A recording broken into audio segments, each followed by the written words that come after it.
It's Brian Preston, the money guy.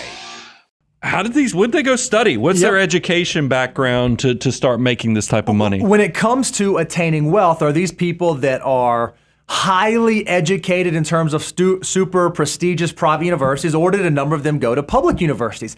And it's interesting, when you look at K through 12, 78% of our respondents went to public schools, public school systems for kindergarten through 12th grade.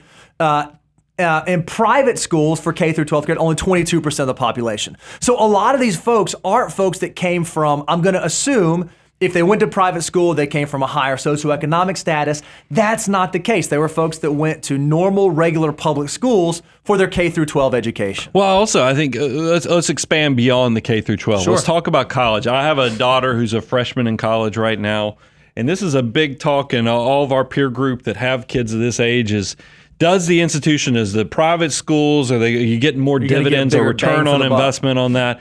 And here's what I find interesting. When we looked at our client base, 67% of our millionaires went to public universities.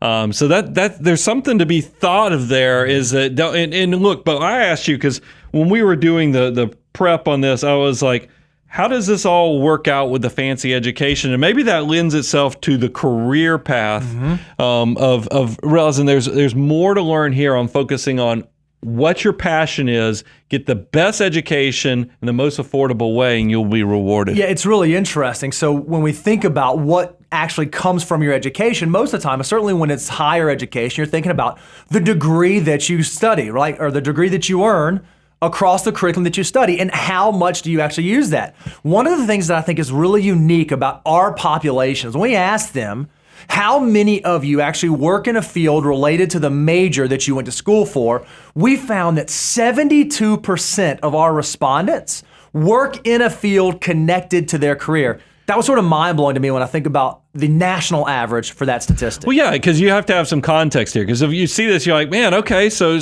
close to 3/4 of these people are working in their field of studies. Surely that's everybody, right? No. Well, here's what's interesting to me, and this is a pretty consistent data point we've covered in the past.